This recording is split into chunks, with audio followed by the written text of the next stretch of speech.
There's some things we expect to stay the same in life, like our form of government. While the people that make up Portland City Council changes through the years, the form of government, well, that stays the same, right? One mayor, 4 commissioners to make the city council. However, the only thing that truly is inevitable is change, and that is our big story tonight.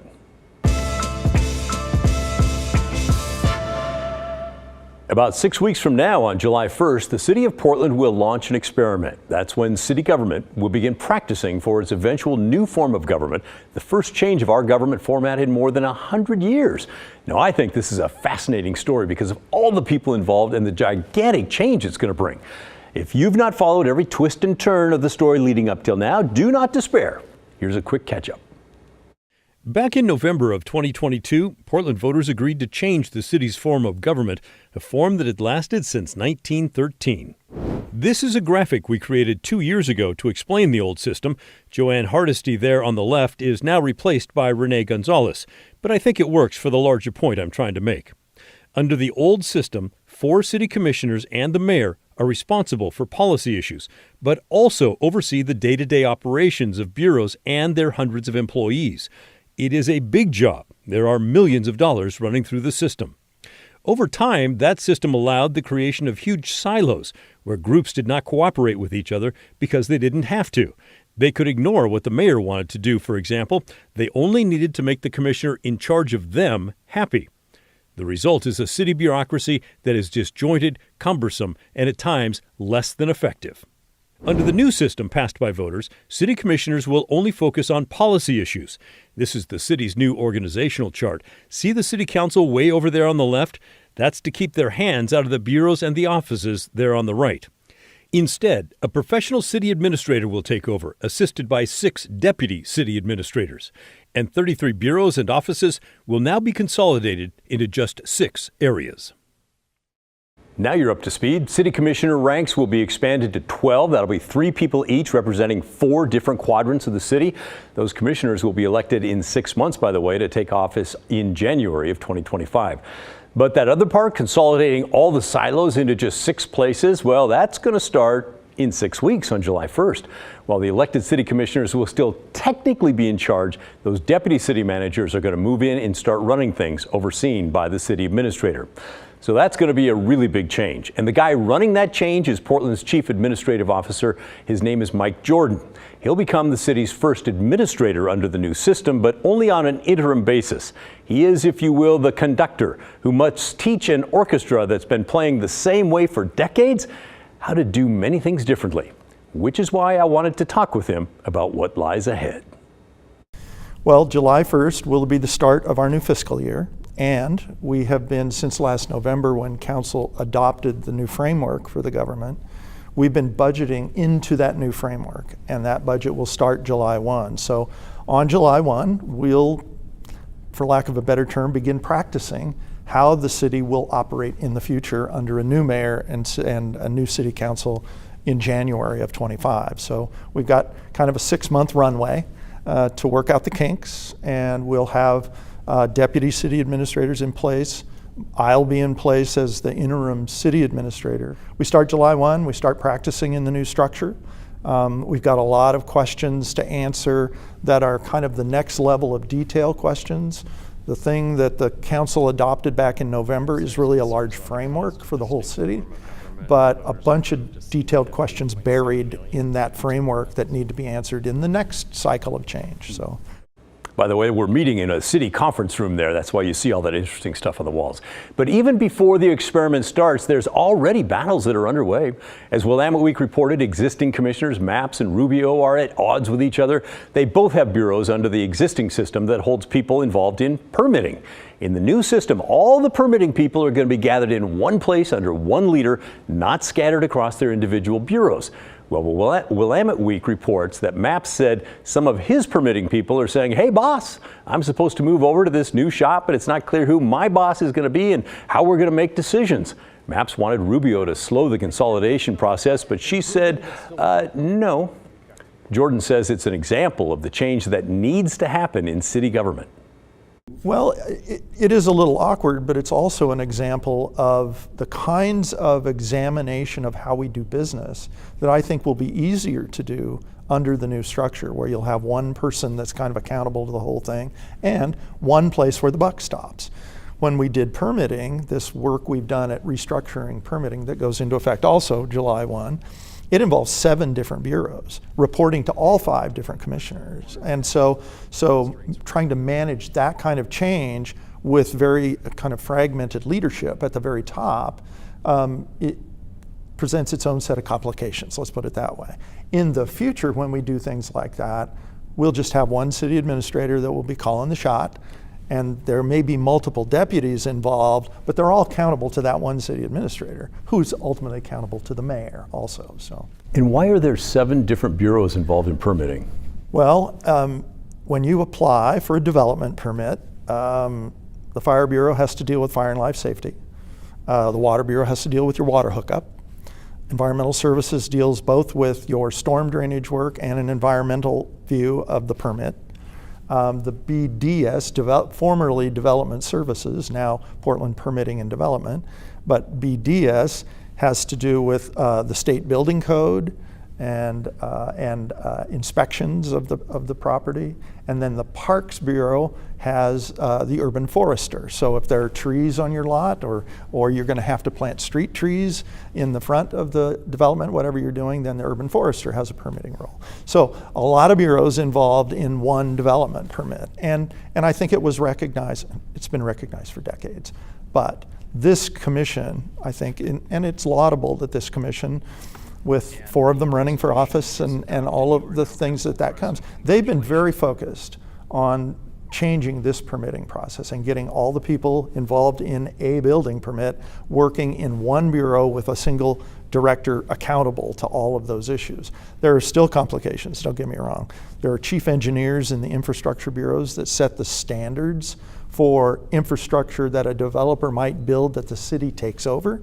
So in front of a big development, maybe the water system needs to be expanded or the sewer system needs to be changed. But ultimately, that all goes back to the city to maintain. And so those chief engineers, they set the standard for the specifications of that improvement, but yet that all has to go through the development permitting process. And so it can get a little complicated, and one of the reasons to try and consolidate it and streamline it was because of those complications. And the hope that it'll be faster and simpler. Exactly. It's customer service. It's about getting things through the permitting process faster. It's about being more responsive. We have a lot of people, not these days, but we have had historically a lot of people who do development in the city that do it all the time. And they've got attorneys, and they've got planners, and they've got engineers that do this stuff for them, and they understand the process. I think the people we struggle with the most are mom and pop who want to expand their business, and they'll do it once in their life, and they don't know anything about this process. And we have to find a way to get them through what can be a very convoluted set of decisions that have to be made. And we're working on not only restructuring organizationally, but what does that kind of concierge service look like for the people who are going to do it one time? And yet, that's the bulk of our permits, right? We're a small business community mostly. And so getting those folks through the process in a way that is efficient and effective and gets them what they need to really build our community is the important part. Almost like a case manager that would help them from walk in the door till you walk out. Great metaphor, yeah. Okay. Now, I know that was really detailed, but I wanted you to hear what's happening with permitting because it's such a huge pain in the rear for those small business owners who are trying to grow and expand. And while the big folks may have professionals on staff to help them, it doesn't mean they like the cumbersome system that we have now either. Okay, so that should get better. Let's hope. Another thing that will start on July 1st, when all these silos get knocked down and all these people get gathered together, Jordan and others will start figuring out what's really going on in our city government and whether people can be doing things more efficiently. We have about 80, 85 folks in all of city government that do communications. And the way we have evolved because of the structure of government is all of the big bureaus have basically created a comm shop inside of themselves because we don't share resources very well in the current structure and historically. So one of the things we will do with the comms officer is we're going to, have a conversation about, okay, this person not only maybe sets the standard for practice. How does it look when we do press releases? How is it going to be done when we do a meeting out in the public? Those kinds of things. But also, perhaps all those 80 or so people should in some way, shape, or form report to the officer. Now, you can't watch 80 people all day long, and so that means the management structure of communications has got to be restructured a little bit. And maybe managers sit in each of the service areas that report to the comms officer, and they manage the comms in the service areas. But we also have to look at the distribution of human resource. We have probably 20, maybe more, comms folks in public works in the 3 big infrastructure bureaus, transportation, water, and sewer, and none in budget and finance.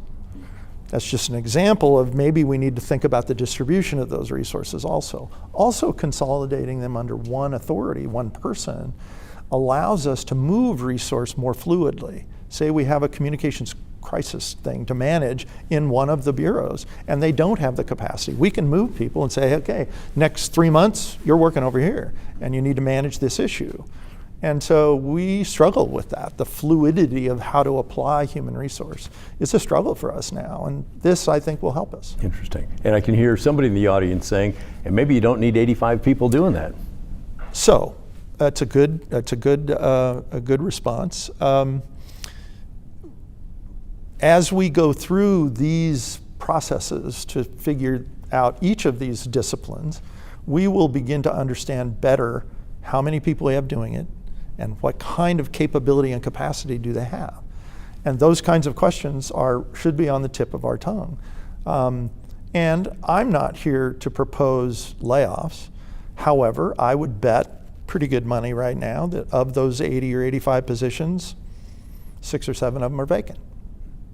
So as you examine, you might say, we don't need to fill those vacancies. And when someone retires or leaves for another job, do we really need to fill that vacancy? And so over a number of years, you get to right-size the organization. You don't know what you're going to find when you start to examine what happens with people, and you don't know how much redundancy or duplication there is in the organization. I will guarantee you there's some. How much? I don't really know right now, but we'll find out this year. It's maybe, I don't know if it's a good analogy, but as you were saying that, I was thinking of people that go in and renovate an old house. Yeah.